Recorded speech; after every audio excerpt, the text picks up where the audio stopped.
जय जय श्री राधा रमन, जय जय नवल किशोर, जय गोपी चित चोर प्रभु, जय जय माखन चोर, जय राधा माधव कुंज बिहारी,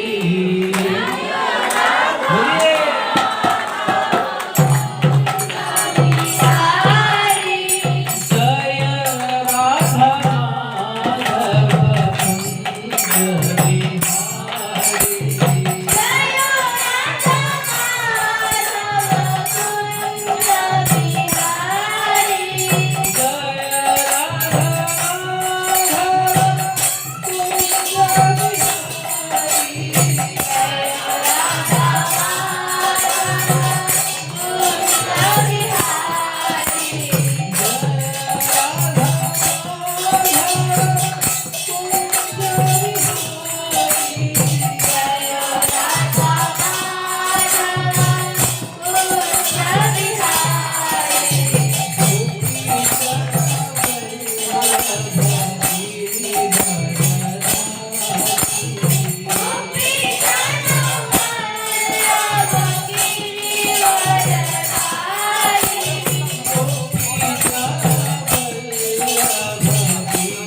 ओम नमो भगवते वासुदेवाय।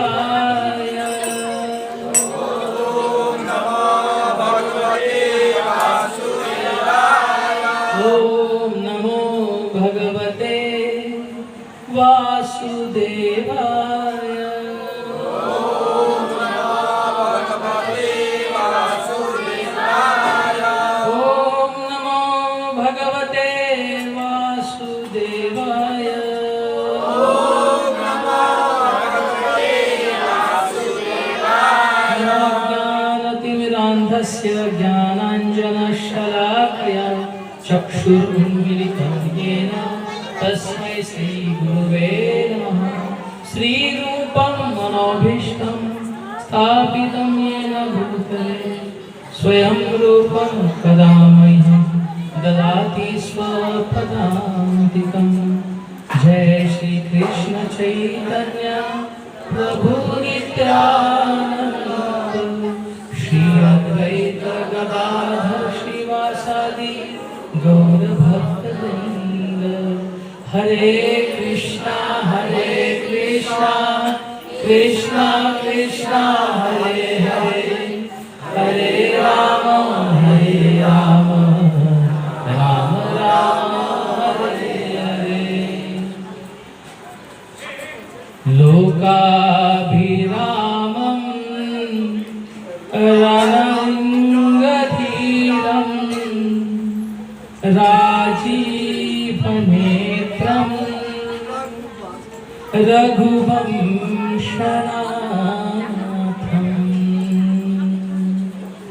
कारुण्यरूपं करुणाकरं तं श्रीरामचन्द्रं शरणं प्रपद्ये।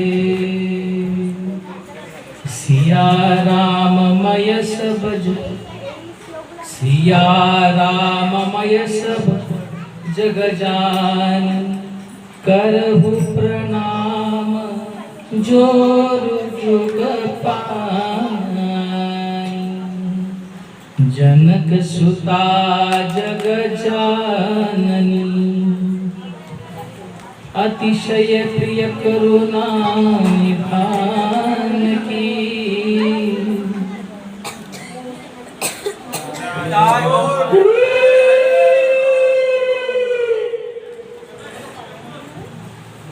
जनक सुता जग जननी जानकी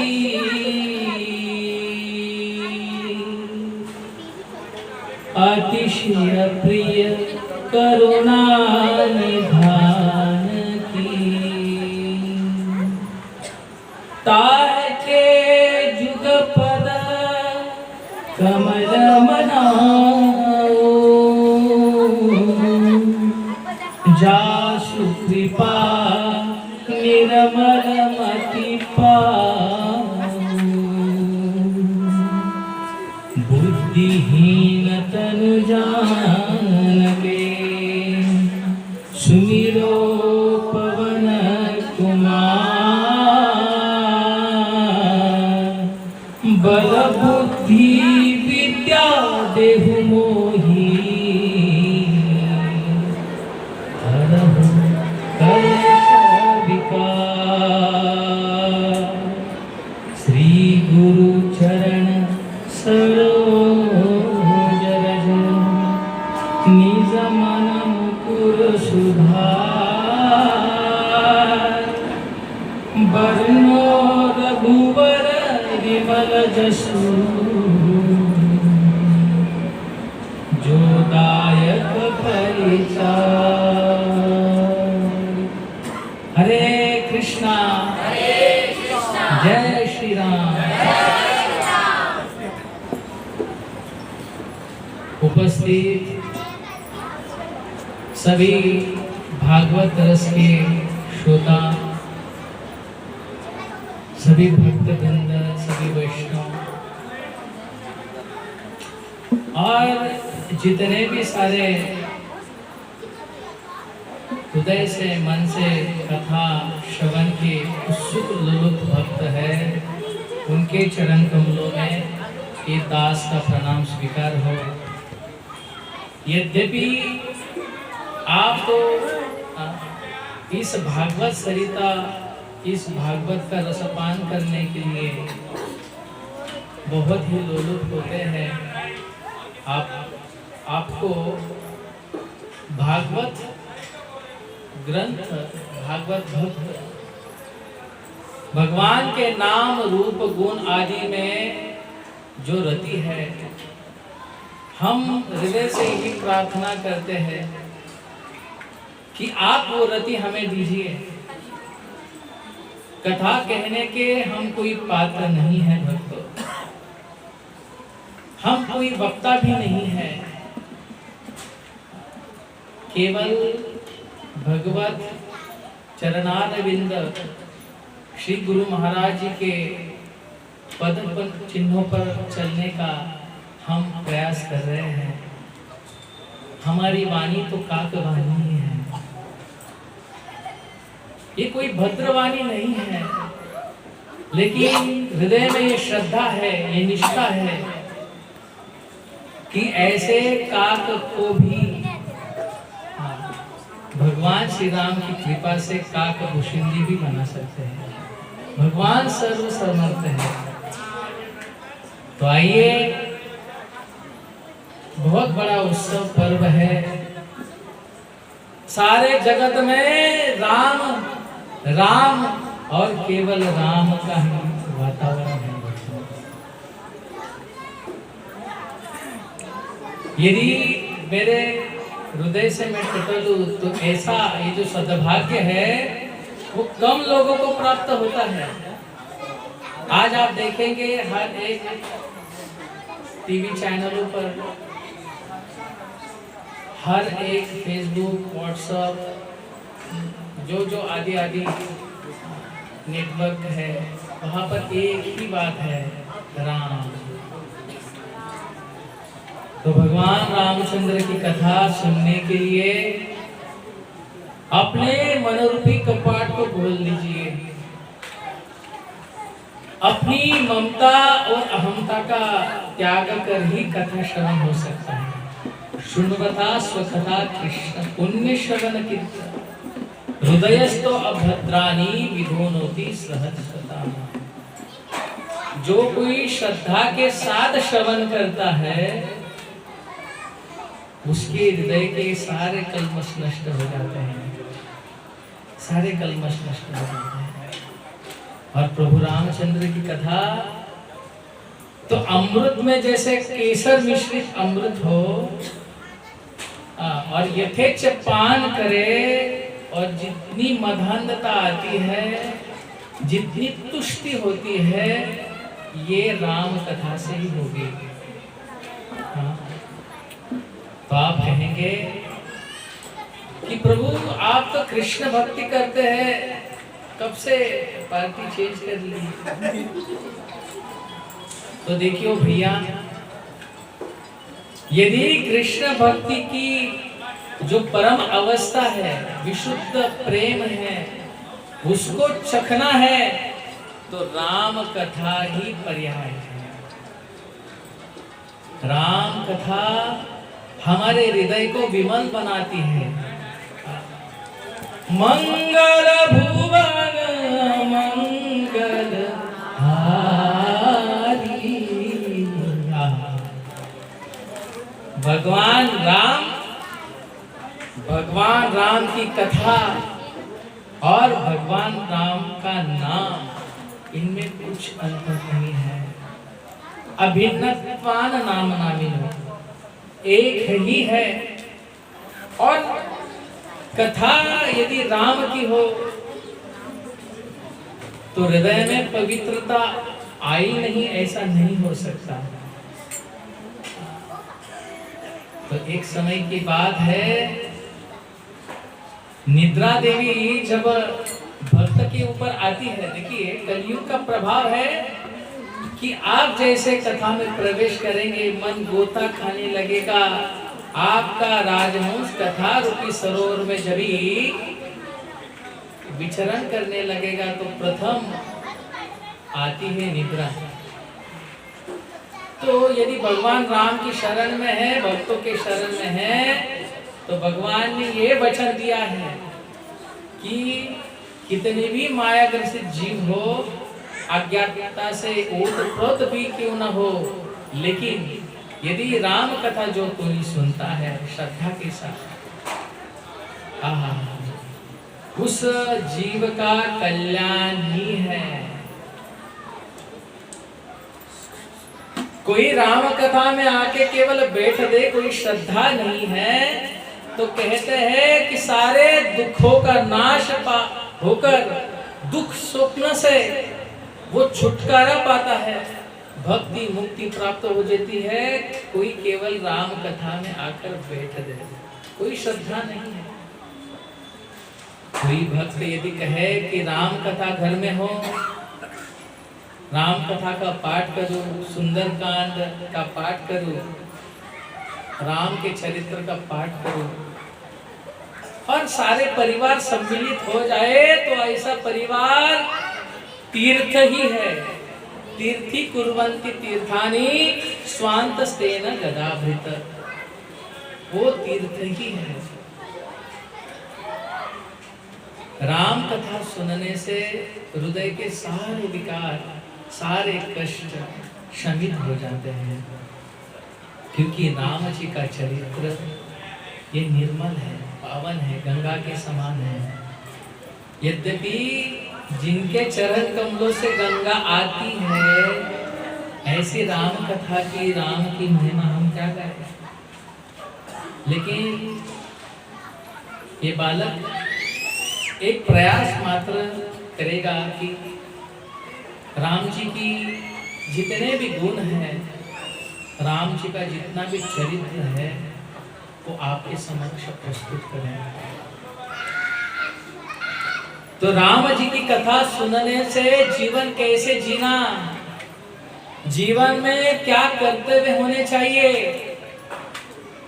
कैसे समाज में रहकर हम समाजोचित वृत्तियों का पालन करके हमारे धर्म को अपनाएं, किस प्रकार से एक आदर्श मनुष्य बने और किस प्रकार से इसी जीवन में भगवत चेतना की प्राप्ति करे, ये हमें राम कथा सिखाती है। भगवान राम की जा पर कृपा होती है, वही राम कथा सुनने का अधिकारी बनता है। कृष्ण कथा सुनने के लिए पात्रता होती है, लेकिन राम कथा सुनने मात्र से पात्रता प्रदान की जाती है। ये राम कथा है। राम कथा यानी उनके सारे अनुचरों की, उनके सारे पार्षदों की कथा। राम कथा एक संस्कृति है। राम कथा जीवन का सार है। राम कथा जीने का साधन है। भक्तों, केवल एक ही पात्रता होनी चाहिए, वो ये कि श्रद्धा से सुने। श्रद्धा ही मूल्य है भगवत कथा का। यदि श्रद्धा नहीं है, आते जाते उठते बैठ के हमारा श्रद्धा यदि विचलित हो रहा है भक्तों, तो समझ जाइए कि दाल में कुछ काला है। नहीं, बल्कि दाल ही काली है। इसलिए हृदय खोल के बैठिए। कल राम लला पुनः एक बार अपनी लीलाओं के साथ में हर एक मानस के हृदय में पहले से तो प्रकट हो ही गए हैं। कल प्रत्यक्ष रूप से सारा समाज देखेगा कि भगवान रामचंद्र का राम राज्य पुनः एक बार हम राम राज्य के साक्षी बनेंगे। तो राम जी की कथा और श्याम जी की कथा में क्या अंतर है? लोग कहते हैं अरे राम जी की कथा में ये अंतर है, श्याम जी ऐसे है, राम जी ऐसे है, वो रात में प्रकट भये और राम जी तो सूर्य कुल में वंश में जन्म लिया है, दीन के मध्यमा में प्रकट हुए। कोई ये कहता है, कोई वो कहता है, लोगों की बातों को क्या कहना। राम और कृष्ण दोनों एक ही है। राम कृष्ण दो एक है, अंतर नाही में, एक के नयन गंभीर है, एक के चपल विशेष। एक ही अंतर है नयनों का। भगवान चलते हैं, रामचंद्र चलते हैं तो चलने भी एक लय है। कृष्ण चलते हैं तो टेढ़े मेढ़े चलते हैं, हंसते नाचते गाते चलते हैं। राम मर्यादा है, और इस मर्यादा को सिखाने के लिए भगवान श्री रामचंद्र धराधाम पे प्रकट हो गए हैं। परित्राणाय साधुनां विनाशाय च दुष्कृतां धर्म संस्थापनार्थाय संभवामि युगे युगे। लेकिन भगवान आते हैं तो उनके भक्तों के आस्वादन बनाने के लिए। रावण जैसे दुष्टादि व्यक्तियों का, राक्षसों का वध तो वो अपने धाम में, साकेत धाम में रह के कर सकते हैं, लेकिन भगवान उनका वध करने आते ही नहीं, उनका उद्धार करने आते हैं। रावण जैसी चेतना का उद्धार करने भगवान राम आते हैं। तो ये है राम। राम माने जो रमण करते हैं वही राम है। हृदय में जो आनंद की स्फूर्णा होती है, स्फूर्ति होती है, वही राम है। और राम और श्याम में कोई अंतर नहीं, तत्व का भेद है। जिस प्रकार से फल में कोई भेद नहीं होता, फल तो फल ही होता है, केवल चखने मात्र से थोड़ा बहुत, कभी कोई कच्चा होता है तो कोई कभी पका हुआ होता है, इतना ही अंतर है। राम और कृष्ण में कोई अंतर नहीं, और वो जो अंतर मानता है वो भीरा मूर्ख व्यक्ति है। भगवान के तत्वों में कोई अंतर नहीं। भगवान आते हैं रसों का आदान प्रदान करने के लिए, क्योंकि भगवान रसो वही सहज है। सारे रसों का आदान प्रदान भगवान करते हैं। जैसे आप कभी भोजन पे बैठे हो और बहुत सुंदरता से आपको खीर परोसी गई, प्रभु को क्या पसंद है? खीर परोसी गई और केवल खीर ही खाते जा रहे हैं, खीर ही खाते जा रहे हैं, तो कितनी खाएंगे? कुछ समय के बाद में मन भूख जाएगा। लेकिन देखिए, राम की चरित्र हो या कृष्ण की लीला हो, जिस प्रकार पंच थाली में, जैसे हम पंच पकवान कहते हैं, दाल, राइस, चपाती, सब्जी, कुछ फ्रूट्स आदि हैं, फिर कुछ खीरा आदि आदि रहता है ना, वैसे अलग अलग पंच आस्वादन भगवान करते हैं भक्तों के साथ में। और उसी आस्वादन के लिए भगवान धराधाम पे आते हैं। श्रीमद् भागवतम के पंचम स्कंध में हनुमान जी महाराज जी कहते हैं कि राम आने का प्रयोजन एक ही है, उनके भक्तों को आनंद देने के लिए भगवान आ रहे हैं। वाह! तो कोई केवल रस का अंतर है। और एक बात मैं आपको कहना चाहता हूँ, कृष्ण का चरित्र कानों से सुनना चाहिए।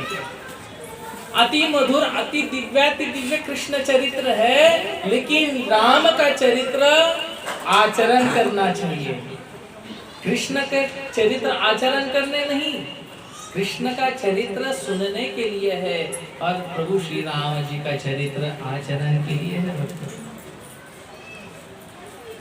तो राम, कृष्ण और गौरांग महाप्रभु में कोई अंतर नहीं है। आप कहेंगे कि प्रमाण दीजिए प्रभु जी। हाँ, हमें तो प्रमाण की आवश्यकता ही होती है। राम मर्यादा पुरुषोत्तम है, कृष्ण लीला पुरुषोत्तम है, और चैतन्य महाप्रभु प्रेम पुरुषोत्तम है। और जब भी नदिया नगरी में रहे या नीलाचल में वास करे या दक्षिण की यात्रा करे, हमेशा राम के भाव में ही भगवान रहते हैं। चैतन्य महाप्रभु ये राम भाव में कैसे रहते, भगवान राम के भाव में? दोनों में कोई अंतर नहीं है। 1 रुपया का सिक्का अभी आप ले, एक पे होता है छप्पा, एक पे होता है, तो कोई अंतर है? एक ही नाना है, उसका 2 भाग है। तो जब भी राम कथा होती है तभी कृष्ण कथा और गौर कथा साथ में ही चलती है। कैसे? जब महाप्रभु ने सार्वभौम भट्टाचार्य को उनके घर में दर्शन दिया तो षडभुज धारण किया था। आज भी षडभुज मूर्ति है। तो उसमें कौन कौन से षडभुज थे? एक थे जो कन्हैया बांसुरी बजाते हैं, एक राम जी हाथ में धनुष्य बाण लिए खड़े होते हैं, और एक था कि हाथ में कमंडलू लेके गौरांग महाप्रभु संन्यास वेश धारण करते हैं। ये षडभुज दर्शन, ये तत्व है। तो भगवान श्री राम के तत्व को समझेंगे, आचरण करेंगे, तब कृष्ण लीला का रस का आस्वादन ले सकेंगे, गौर लीला का आस्वादन ले सकेंगे। तो देखिए गौर लीला में मुरारी गुप्त जैसे अनेकों अनेकों भक्त हुए जो राम के भक्त हैं। जब महाप्रकाश लीला हुई 21 घंटे तक श्रीमान चैतन्य महाप्रभु भगवत आवेश में थे, तभी मुरारी गुप्त को कहते कि हे मुरारी, तुम यहाँ आइए, आप बड़े राम भक्त है ना, तो मैं देखो मैं ही वो राम हूँ। और इस प्रकार से चैतन्य महाप्रभु में, ये चैतन्य भागवत में लिखा कि राम का आवेश, राम का रूप दिखाया, और मुरारी गुप्त देखते रह गए थे और पीछे देखा कि उनको पूंछ आ गई, क्योंकि मुरारी गुप्त हनुमान जी ही है, हनुमान जी। जैसे हमने सुना है रूप सनातन के जो भाई थे, छोटे भाई वल्लभ, जीव गोस्वामी के पिताजी, वो बहुत बड़े राम भक्त हैं। रूप सनातन कृष्ण भक्ति कर रहे थे और वल्लभ राम भक्ति में ओतप्रोत थे। तो रूप सनातन कहते हैं कि हे वल्लभ, आप भी कृष्ण का नाम लीजिए, आप भी कृष्ण कृष्ण कहिए।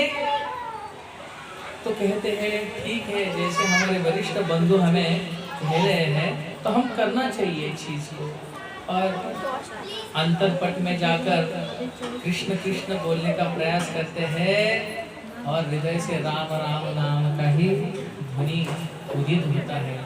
सारी रात बीत गई, लेकिन मुरारी गुप्त का जो वल्लभ जी का जो हरिनाम है वो रुका नहीं, सोए नहीं, जागते रहे।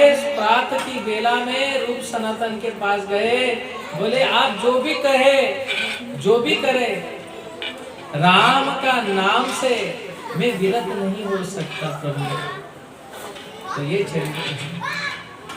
चैतन्य महाप्रभु जब दक्षिण की यात्रा में गए हैं,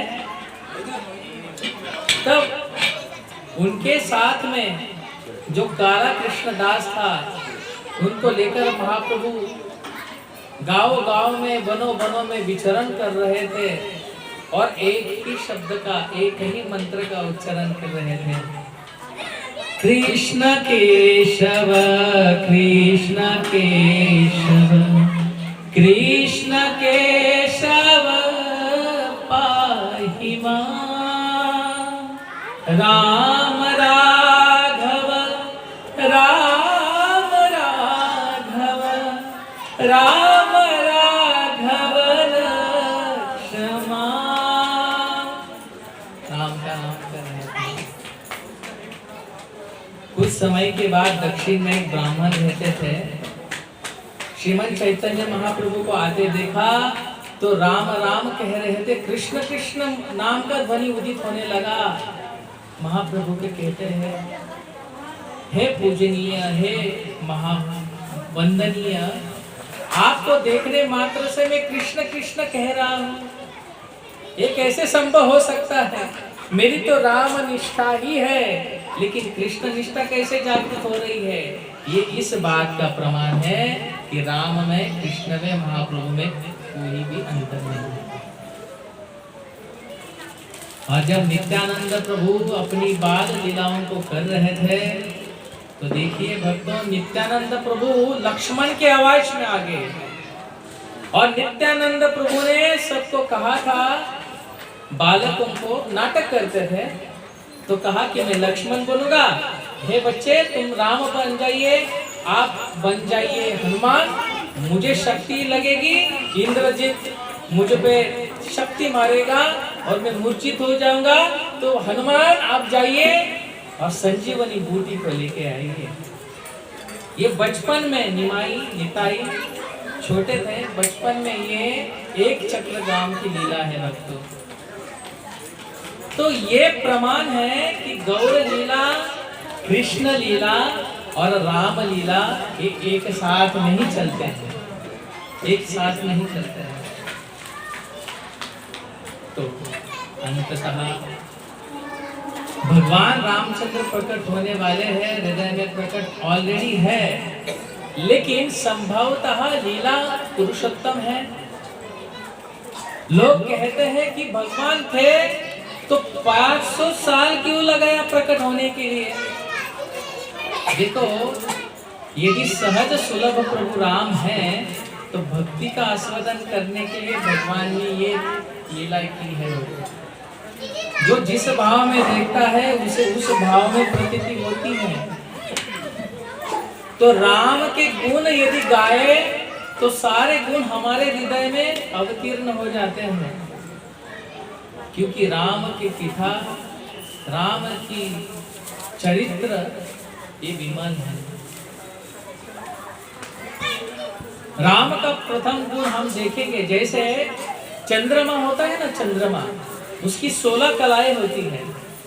तो एक एकादशी, द्वादशी, अष्टमी में अर्धचकोर चंद्रमा होते हैं, फिर पूर्णिमा तक चंद्रमा बढ़ता है, पूर्णिमा से लेकर अमावस्या तक चंद्रमा अनेकों अनेकों रूप रंग धारण करता है। वैसे ही श्री राम में अनेकों अनेकों गुण हैं। भगवान के गुणों में क्या कहे, भगवान शेष भी राम का चरित्र गा नहीं सकते, असमर्थ हो जाते हैं। तो जिस प्रकार के चंद्रमा में 16 गुण हैं, आज हम 16 भगवान के गुणों का आस्वादन करेंगे। तो भगवान का प्रथम गुण है, भगवान वीर्यवान है। जब विश्वामित्र भगवान को लेकर यज्ञ की रक्षा के लिए चले हैं, तो उन्हें पता है प्रभु रामचंद्र जी ये स्वयं भगवान है, वीर्यवान है। एक साधारण बालक खर, दूषण, मारीच जैसे राक्षसों को उनसे यज्ञ को कैसे बचा सकेगा?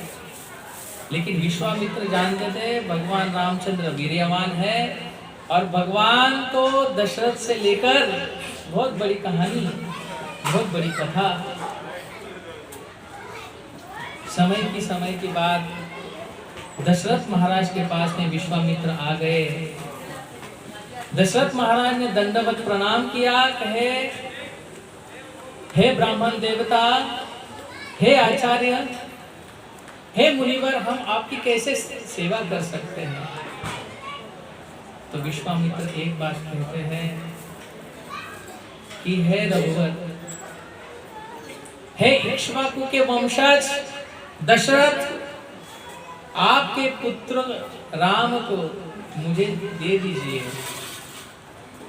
वो यज्ञ से जो हानि होती, यज्ञ करने से जो असुर लोग आते थे यज्ञ में, मांस, रक्त, पीप और जितनी विष्ठा आदि आदि डालते थे, यज्ञ को भंग करते थे। तो यही राक्षस प्रवृत्ति है भक्तों कलियुग में। जो लोग यज्ञ को नहीं मानते, यज्ञ बंद करने का प्रयास करते हैं, वो घर दूषण ही है, घर दूषण के समान ही है। दशरथ कहे कि विश्वामित्र जी आप दूसरा कुछ मांग लीजिए, मेरा बहुत बड़ी सेना है, चतुरंगी सेना है, लेके जाइए। बोले नहीं, आपकी सेना से हमें क्या लाभ है, हमें तो केवल बस राम से ही काम है, आपको सेना नहीं चाहिए। तो दशरथ रोते रोते फिर वशिष्ठ जी आ गए, दशरथ महाराज की सांत्वना की और प्रभु श्री रामचंद्र वन की ओर निकले हैं। फिर भगवान धर्मज्ञ है, धर्मज्ञ, धर्म यानी धर्म, अज्ञ यानी ज्ञाता, जो धर्म को जानते हैं, धर्म के जैसा आचरण करने को जानते हैं। हमने जैसे कहा था कि लोकाभिरामम रणरंगधीरम कारुण्यरूपम करुणाकरम। धर्मज्ञ है। जब अपने पिता द्वारा उनको वन जाने का आदेश हुआ है, पिताजी ने नहीं कहा था, कैकेयी ने आदेश दिया था, और अपने उस आदेश को शिरोधार्य समझकर जब वो माता कौशल्या के स्थान पर चले गए, भगवान किस प्रकार से राम धर्मज्ञ है, धर्म का आचरण करते हैं, तो कहा है माते, मुझे मेरा राज्याभिषेक तो होने वाला था, लेकिन पिताजी ने और माता कैकेयी जी का नाम नहीं लिया। बोले पिताजी ने मुझे वन का राज्य दिया है, मैं वन में चला जाऊंगा माते।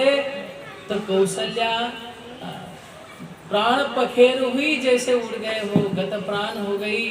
बोली हे राम आपके बिना इस राज्य का कैसे क्या हो सकता है। बोले नहीं माता, पिता का आदेश है, पिता के वचन के लिए मैं वन में चला जाऊंगा।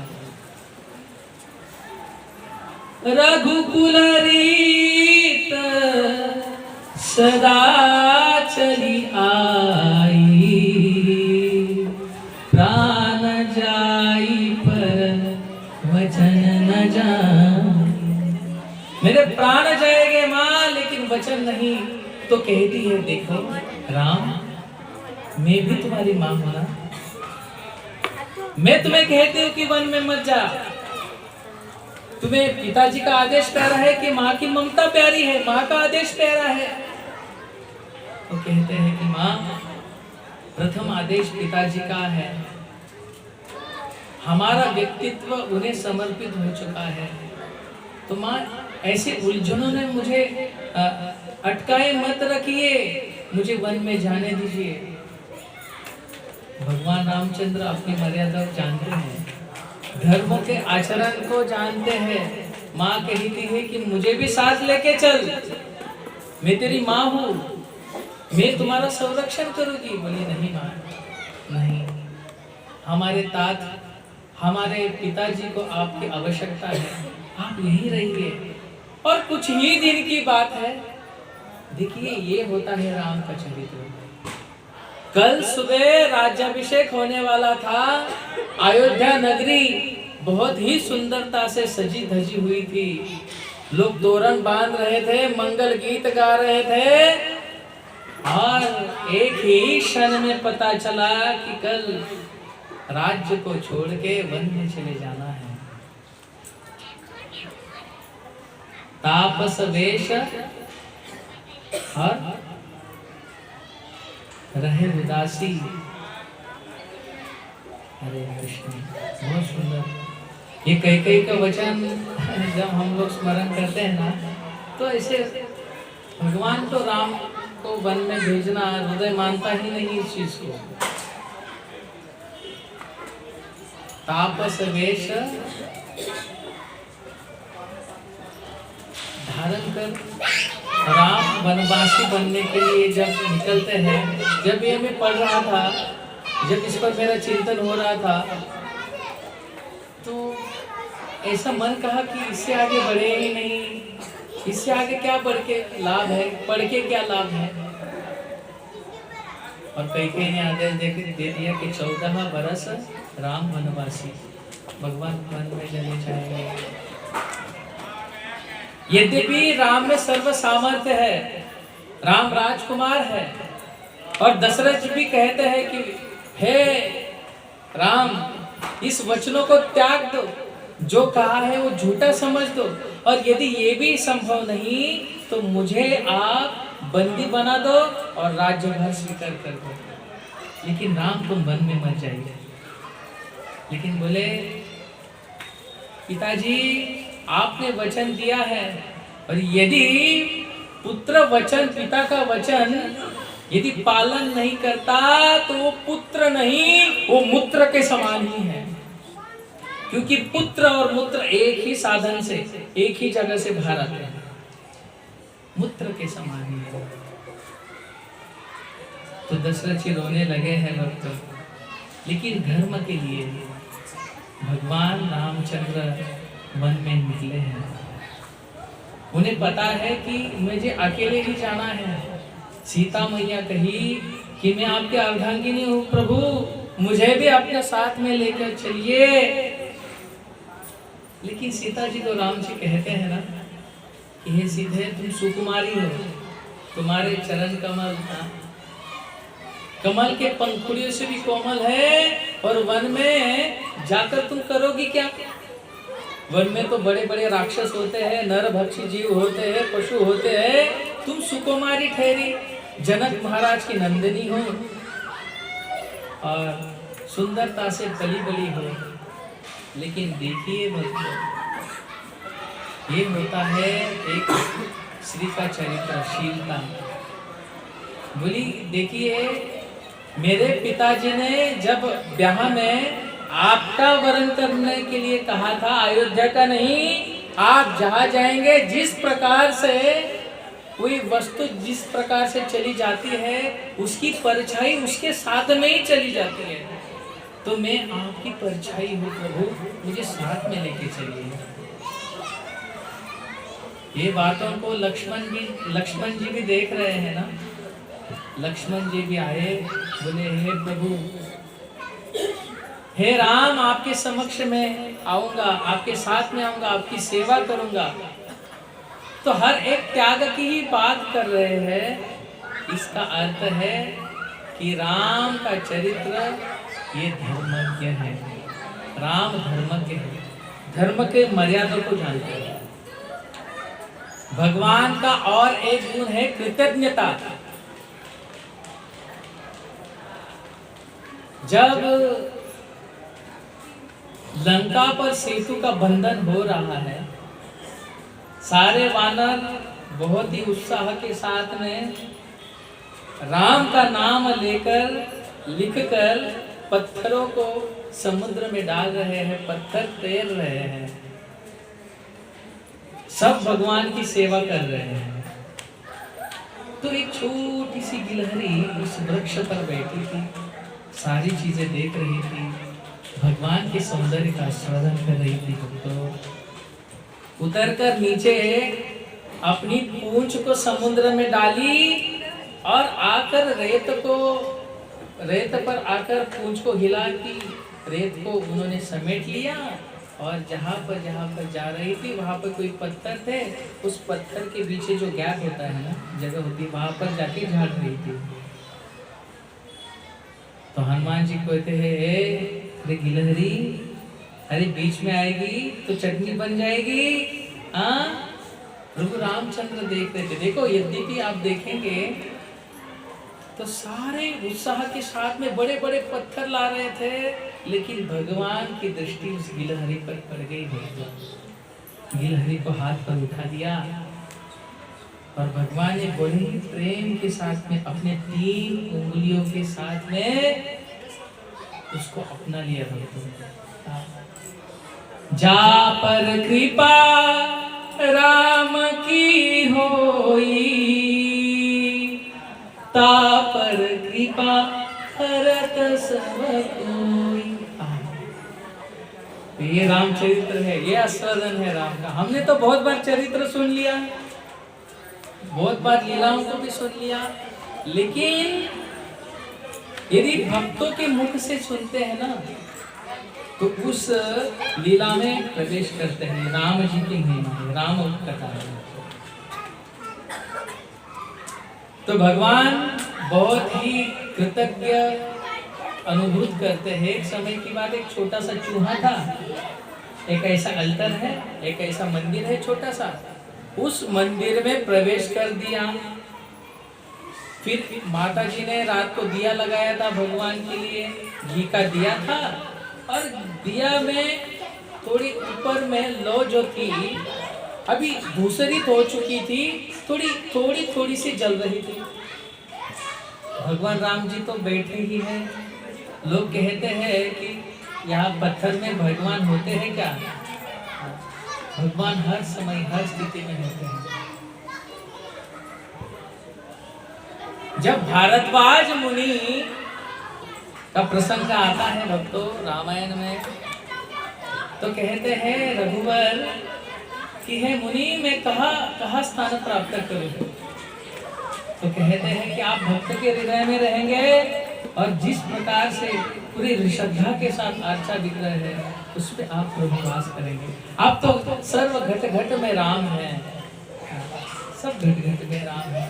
तो राम जी देख रहे थे, चूहा आया और चूहे को बहुत बड़ी भूख लगी थी। चूहे ने यहाँ वहाँ देखा, कुछ भोग तो उठा के हम पहले खा लेते हैं, वो कुछ नहीं था। चूहा गया उस लौ को, उस दे को ऐसे मार के, क्योंकि उसको लगा कुछ खाना है, तो ऐसे मार के चला गया। उसके कारण वो जो दीप था, दिया था, बहुत सुंदरता से जलने लगा। भगवान ने देखा, अरे अरे अरे बहुत सुंदर, इस चूहे ने मेरी तो सेवा कर दी। इस प्रकार भगवान देखते हैं, इतनी सी भी चाहे सेवा करे भगवान के लिए, भगवान उसे कभी भूलते नहीं है, कभी भूल नहीं सकते भगवान। भगवान का हृदय बड़ा ही पवित्र है, बड़ा ही सुहृद है। भगवान कहते हैं सुहृद सर्व भूताना ज्ञात्वाम शांति मृच्छति। जो ये समझे कि भगवान ही हमारे श्रीहृद है, तब हमारे चित्त में राम का प्राकट्य होगा। देखिए भक्तों, सच में ये बात कहूँ आपसे, कल रामलला स्थापन हो जाएंगे सारे देश में, सारे समाज में, सारे विश्व में प्रेम का वातावरण है, भक्ति का वातावरण है। शीत की लहर हो या न हो, भक्ति की लहर तो चल रही है ना। लेकिन भगवान स्थापन हो जाएंगे, लेकिन भगवान को हृदय में स्थापन कीजिए। सबसे बड़ी स्थापना तो हृदय में ही होती है। तो कल ये प्रण कीजिए कि हर समय प्रभु आपकी चित्तवृत्ति हमारे मन पे, हमारे चित्र पे हमेशा छाई रहे। सच्चे अर्थ से वही उत्सव है। भगवान का बड़ा हृदय है। देखिए जब कहा गया कि हे प्रभु आप विभीषण को लंका दे दिए, तो रावण को क्या देंगे? तो देखिए भगवान इतने सुहृद है, इतने स्नेही है, बोले मैंने विभीषण को लंका दिया, रावण को अयोध्या दे दूंगा। और बोले भरत को क्या देंगे? बोले भरत को मेरा धाम साकेत की दे दूंगा मैं भरत को। इतना बड़ा हृदय है भगवान का। मैं एक बात, जब मैं कभी कभी निराश होता हूँ, थकता हूँ, हारता हूँ, कोई गुण नहीं, कोई आचरण नहीं, तो भगवान की इस बड़े हृदय की एक बात मन को भाती है। ये बहुत ही, मैं मेरा पर्सनल एक्सपीरियंस, पर्सनल भावना है आपसे आदान प्रदान कर रहा हूँ। एक प्रसंग ऐसा आया जब विभीषण भगवान राम से मिलने प्रथम बार आ रहे थे, सारे जितने सारे भगवान के अनुचर थे, कहे ये देखिए रावण का भाई है, जिसके संग में रहा है उसके गुण तो आए ही हो गए। प्रभु बच के रहिए, प्रभु आप बच के रहिए। भगवान कहते हैं देखिए मैं जिसे स्वीकार करता हूँ ना, जिसे अपनाता हूँ, उसे कभी त्याग ही नहीं सकता। दंडकारण्य में भगवान एक वृक्ष के नीचे बैठे हैं, मैया सीता की दृष्टि उनके पद चिन्हों पर गई, उनके जो पद कमल है वो आहत हुए थे। किससे तो खून आ रहा था। भगवान सदचित आनंद मूर्ति है, लेकिन भगवान नरवेश नरलीला धारण किए हैं, तो खून निकल आ रहा था। भगवान आनंद में मग्न हैं, अपने भक्तों का चिंतन कर रहे हैं। कहते हैं ना कि भगवान का चिंतन भक्त करते हैं और भक्त का चिंतन भगवान करते हैं। और ये समस्त चीजों माँ सीता ने देखा है। ये चीज ये ट्रेन भी देखना नहीं चाहती, इसीलिए तो कहा है भगवान के चरण कमलों को आहत होते हुए तो माँ सीता रो रही थी, बोली प्रभु प्रभु वो देखिए एक कांटा आपके चरण कमलों को चिपक गया है, आपके चरणों पे आकर गिरा है और उससे खून आ रहा है, प्रभु उस कांटे को निकाल दीजिए। लेकिन प्रभु कहते हैं हे सीते, जो मेरी चरण कमलों का आश्रय धारण करता है वो कांटा भी क्यों न हो, वो कितना भी कटु क्यों न हो, वो कैसा भी क्यों न हो, मैं उसका त्याग नहीं कर सकता। और इस प्रकार से कांटों को भी ले लिया। एक बात भगवान दृढ़ वचन है, एक वचनी, एक पत्नी और एक वाणी। भगवान ने जीवन भर अपने वचन को निभाया, जिन्हें जिन्हें भी वचन दिया था। जैसे सुग्री को वचन दिया था कि हम दोनों तो समदुखी हैं, हमारे सीता जी का हरण हो गया और आपकी पत्नी का भी बाली ने हरण कर लिया, तो क्या करें, हम एकत्र मिलकर मैत्री भाव रखकर पत्नियों को ढूंढते हैं। प्रभु श्री रामचंद्र ये कह सकते थे कि प्रथम सीता मैया की खोज होगी, सीता जी का खोज करने जाएंगे, लेकिन ऐसा नहीं किया भगवान ने। भगवान अपने वाणी से दृढ़ होते हैं। रामचंद्र की वाणी दृढ़ता स्थापित करती है। और कृष्ण कहते कौनते हैं प्रतिजानीनि न में भक्त्या प्रणश्यति। कृष्ण कभी वाणी से बाण नहीं चलाते, क्योंकि उनको पता है कि मैं ब्रज में सबको कह के आया हूँ कि मैं आऊंगा, लेकिन मैं कभी गया नहीं। भगवान बात बातों पे झूठ बोले हैं, भगवान की लीला है। लेकिन राम जी दृढ़ व्रत है, उन्होंने जो भी संकल्प किए, जैसे भी हो, उन्होंने बहुत सुदृढ़ता से अपने संकल्प का पालन पोषण किया। भगवान सत्य वचनी है, भगवान कभी असत्य का सहारा ले ही नहीं सकते, क्योंकि भगवान सूर्य के समान है और जहां पर सूरज है वहां अंधेरा कभी हो ही नहीं सकता। तो प्रभु श्री राम का एक गुण मन को भाता है, वैराग्य मूर्ति है प्रभु श्री रामचंद्र। क्या है? वैराग्य मूर्ति। अयोध्या जैसे संपन्न राज्य उनके साथ में है, प्रेम करने वाले माता पिता उनके साथ में है, अयोध्या की सारी जनता उनके साथ में है, और प्रतिव्रता नारी सुनिर्मला श्रीमती सीता मैया उनके साथ में है। लेकिन जनमानस का उद्धार करने के लिए, देवताओं की वाणी को सत्य प्रदान करने के लिए, उनको अभय देने के लिए, और जो दुष्ट चेतना युक्त जो जीव है उनका उद्धार करने के लिए भगवान ने सारे ऐश्वर्य को छोड़ दिया, सारे ऐश्वर्य का भगवान ने त्याग कर दिया। भक्तों, जिस शरीर पर अगुरु चंदन आदि आदि लगाया जा सकता था,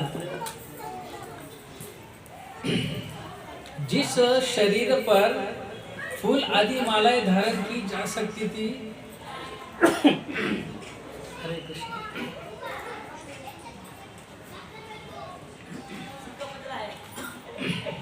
वो शरीर पर आज वलकले आ चुके हैं।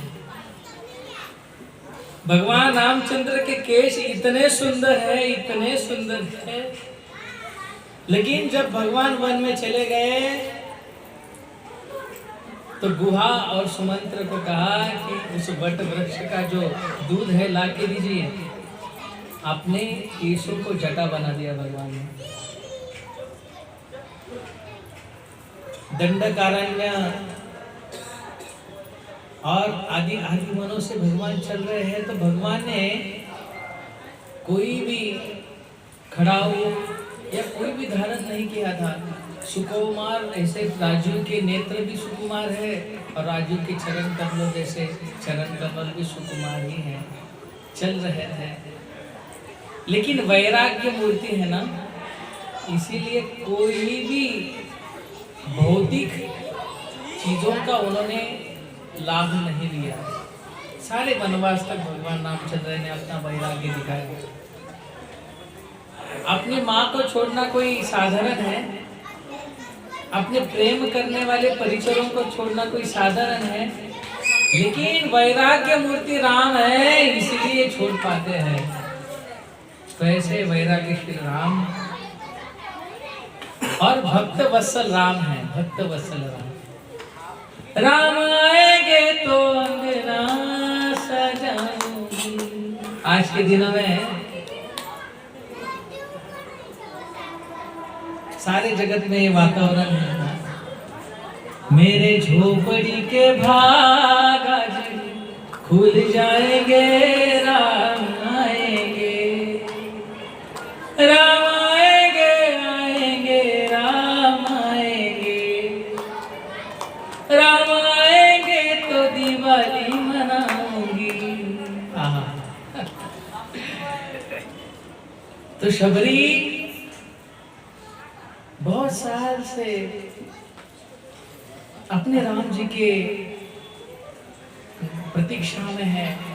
हर रोज जाती थी, अपनी छोटी सी झोपड़ी थी, बड़े बड़े मकान नहीं होना हो, वो छोटी सी झोपड़ी हो ना, भगवान झोपड़ी में भी आएंगे, लेकिन हमारी वैसी श्रद्धा होनी चाहिए। और बड़े उच्च कुल की नहीं है, भिल्ली है, भिल्ली आदिवासी है। वन में चली जाती थी, गुरु ने कहा था कि राम के दर्शन तुम्हें हो गए, आप राम की प्रतीक्षा करना। हमारी क्या प्रतीक्षा है? हमें तो सुबह में माला कर दी, बोले नैना कलदाशु धारया। अरे प्रभु, मैं माला कर रहा हूँ और मेरे आंग में कांटे नहीं आ रहे हैं, नैनों से अश्रुधारा नहीं बहन रही है। लेकिन भक्त का सबसे बड़ा स्वभाव होता है, भक्त धैर्यशील होता है, उत्साहत, निश्चयत और धैर्यत। उत्साह भी है, निश्चय भी है और धैर्य भी है। तो शबरी हर दिन प्रातः समय में जाती है, नदी में स्नान आदि करती है और अपने मटमैले वस्त्रों को धारण करके भगवान श्री राम जी को वन के जो कंद है, वन के जो बेर आदि आदि फल है लाती है और लाकर रखती है, प्रतीक्षा कर रही है। राम आएंगे तो अंगना सजाऊंगी। हाथ में बेर लेके राम की प्रतीक्षा कर रहे हैं। एक दिन, 2 दिन, 3 दिन नहीं, तो सालों साल बीत गए, लेकिन राम आएंगे, आएंगे, राम आएंगे, ये प्रतीक्षा है। ये प्रतीक्षा हमने करनी चाहिए। तो भगवान आए, भगवान आए, उसको जब भगवान को देखा उसने, आनंद की सीमा नहीं रही। क्या करूं, कैसे करूं, कैसे सेवा करूं ठाकुर जी की, कैसे भगवान की सेवा करूं। राम जी उस भीलनी के आंगन पर बैठे हैं, हाथ में अपने, उसने घर में गई तो बेर लाए थे, बेर लाई है हाथ में,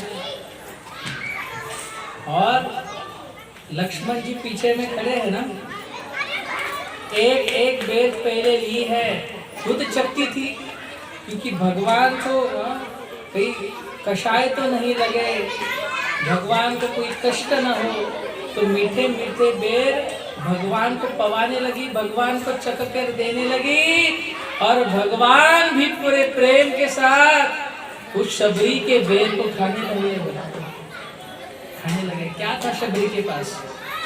प्रेम था शबरी के पास, शबरी के पास समर्पण था, शबरी के पास में शरणागति थी।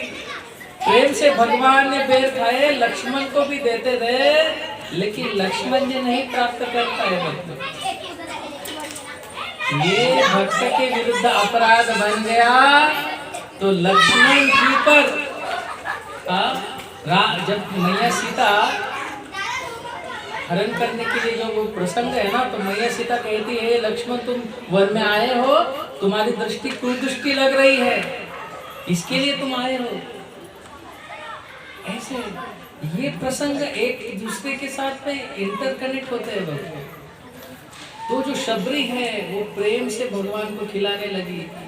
लोग कहते हैं ना, कौन कहते हैं भगवान खाते नहीं, बेर शबरी के जैसे खिलाते नहीं, बेर शबरी की जैसे खिलाते नहीं। वो माधुर्यता हमें होनी चाहिए, तब राम हमारे हृदय में भी आएंगे, तब हम सच्चे अर्थ से भगवान के प्रेम को प्राप्त कर सकते हैं। भगवान में भगवतता प्रदर्शित करने का और एक गुण है, भगवान अनसूय है। अनसूय माने भगवान किसी से ईर्ष्या नहीं करते, सहृदम सर्वभूतानां, और कहते कि ना में दृष्टि न च प्रिया, मैं किसी के साथ धृष्टता से व्यवहार नहीं कर सकता। कैकेयी ने राम को आदेश दिया था कि तुम वन में चले जाओ, और ऐसा प्रतीत भी हो रहा था कि शायद भरत ने कहा हो। रावण के प्रति भी भगवान कभी द्वेष ईर्ष्यालु नहीं बने भक्तों, रावण के प्रति भी नहीं बने। मैं एक प्रसंग कहना चाहता हूँ, युद्ध का अंतिम दिन के पहले का प्रसंग है। शाम की बेला हो चुकी थी, युद्ध अब समाप्ति की ओर था। भगवान श्री रामचंद्र कहे रावण से, हे रावण, अभी भी तुम्हारे हाथ में एक मौका है, तुम जाइए और मेरे सीता जी को मेरे पद चिन्हों पर, मेरे चरण कमलों पर समर्पित करें, मैं तुम्हें अभय दूंगा, क्योंकि तुमसे कोई द्वेष में कर ही नहीं सकता, तो नहीं कर सकता। लेकिन रावण बात को माना नहीं, कहा नहीं, जब तक मेरे प्राण मेरे देह पर रहेंगे, देह में रहेंगे, तब तक मैं आपसे युद्ध करूंगा। तो भगवान किसी से ईर्ष्या कर ही नहीं सकते। क्या कोई माँ अपने बच्चों के साथ में ईर्ष्या कर सकती है? क्या कोई पिता अपने बच्चों के साथ में ईर्ष्या कर सकते हैं? नहीं ना। भगवान भगवत गीता में कहते हैं कि मैं बीज प्रदाता पिता ही हूँ। भगवान यदि नर लीला में आकर हमें लग रहा है कि अनेकों अनेकों लीला कर रहे हैं, लेकिन सबके पिता तो श्री भगवान ही है। अनसूया, किसी से ईर्ष्या नहीं, द्वेष नहीं। यदि किसी के हृदय में निंदा आदि ईर्ष्या आदि भाव उदित हो रहा है, तो राम उसके हृदय में कभी आ नहीं सकते भक्त। आशा छोड़ दीजिए। इसीलिए हृदय में निंदा, द्वेष आदि आदि किसी के प्रति किसी भी जीव के प्रति, किसी भी मनुष्य के प्रति मत रखिए। अपने हृदय को भगवान के समय अनुसूय बनाए। भगवान प्रिय दर्शन है। भगवान का दर्शन लेने मात्र से जीव के सारे कष्ट, सारे दुख का नाश हो जाता है। जब भगवान पुनः अयोध्या में आए हैं ना, तो उनके दर्शन मात्र से सारी अवनी खिल उठी, पक्षी चहचहाने लगे। सारी धर्मी, सारे प्रजा, सारे अयोध्यावासी राम की प्रतीक्षा में थे, क्योंकि राम के जो मुख कमल है, उनके जो सुंदर सुंदर बिंबाधर जो ओठ है, राम के वक्षस्थल विस्तीर्ण वक्षस्थल है, राम की दृष्टि में गंभीरता है, राम की दृष्टि में सहजता है, राम की दृष्टि में कारुण्यता है। कारुण्य रूपम करुणाकरंतम। भगवान दृष्टि से करुणा करते हैं। हम यदि कहें कि प्रभु प्रभु हम पे कृपा करे, ठाकुर जी कृपा करे, तो ठाकुर जी उनके दृष्टि से ही कृपा कर देंगे भक्तों। तो ऐसे प्रिय दर्शनी श्री रामचंद्र है। भगवान दंडकंड अरण्य में घूम रहे हैं, वनचर कर रहे हैं सीता जी के साथ में। कुछ ऋषि मुनि बैठे हैं। ऋषि मुनियों ने देखा कि प्रभु रामचंद्र आए हैं। उनकी रूप माधुरी को जब देखा ना, तो कहते हैं काश ऐसा पति मिले हमें होता। तो ये इच्छा पूरी करने के लिए, ये इच्छा कृष्ण लीला में अपूर्त की गई। जितने भी ऋषि थे गोपी बन गए और ब्रज में आकर भगवान ने उनकी इच्छा पूरी कर दी। इतने सुंदर श्री रामचंद्र जी। भगवान का और एक सुंदर सा गुण, भगवान चरित्रवान है। चरित्रवान। यदि आपके पैसों का, आपके धन का कुछ भी अनर्थ हो, धन की हानि हो, तो कोई बड़ी हानि नहीं हुई। आपके आरोग्य की, आपके शरीर की कोई हानि हो तो कोई बड़ी हानि नहीं हुई, लेकिन आपके चरित्र की हानि हो तो ये सबसे बड़ी हानि है भक्तों, सबसे बड़ी हानि है। लेकिन सारे लोग ढूंढते रह जाएंगे, लेकिन भगवान का चरित्र कभी भी कलंकित नहीं हुआ। चंद्रमा में दाग हो सकता है, लेकिन भगवान के चरित्र पर कभी दाग नहीं हो सकता। और भगवान सर्वभूतेषु, सर्व जीवों को प्रेम करने वाले, सब जीवों में परमात्मा का स्वरूप में है, सब जीवों के भाव को जानते हैं और उसी प्रकार से उस जीव के भावनाओं को आदान प्रदान करते हैं। भगवान सर्वसमर्थ है, भगवान धृतिशील है, भगवान आत्मवान है और प्रभु रामचंद्र विद्यावान है। 64 दिन में 64 कलाएं सीख लिए प्रभु रामचंद्र। उनके जैसा विद्वान कौन हो सकता है? और अपने विद्वत्ता से देखिए, बड़ी बड़ी डिग्री लेना, बड़े बड़े मेडल रखना, ये कोई बड़प्पन नहीं है। लेकिन व्यवहार में उस चीजों का नहीं लाना, व्यवहार अशिक्षित ही होना, तो उस पढ़ाई का क्या लाभ है? तो भगवान रामचंद्र में मुख से भी और अपने आचरण से भी, अपने चरित्र से भी, काया वाचा मन से मर्यादा का रक्षण किया है भक्तों। इसीलिए वो मर्यादा पुरुषोत्तम रामचंद्र है। कल 22 तारीख को रामलला, कितना बड़ा प्रसंग है। सारी धरती, ये सारी सृष्टि भगवान की है, सारी सृष्टि गोपाल की है, लेकिन उस भगवान को झोपड़े में रहने को, ये भगवान की लीला है।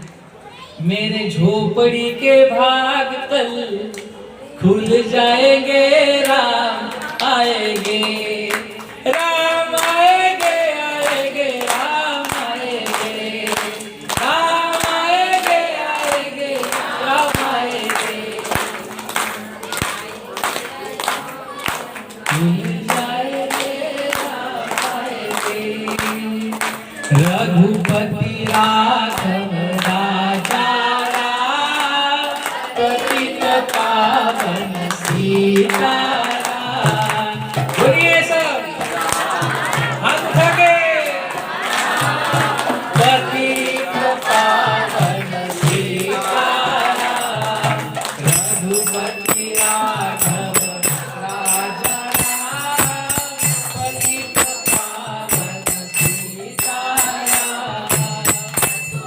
श्री राधा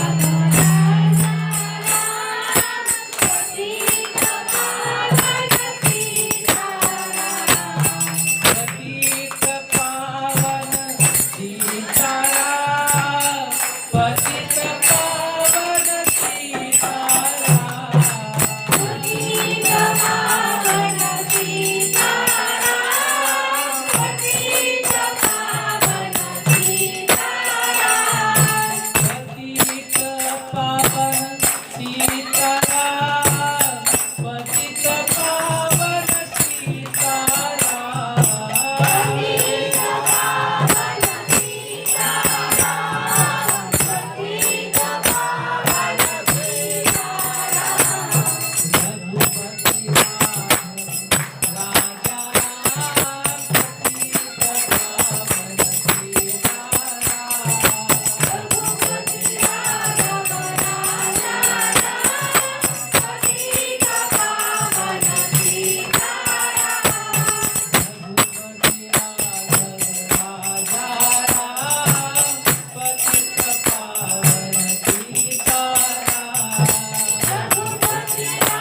हरिनाम संकीर्तन की प्रभु श्री रामचंद्र भगवान की माता सीता मैया की भैया लक्ष्मण की हनुमान जी महाराज की हरे कृष्णा श्री राधे। तो किसी का कोई प्रश्न है कथा के विषय में? बहुत सुंदरता से आपने कथा को सुना है। कल 22 तारीख को अब बोलिए।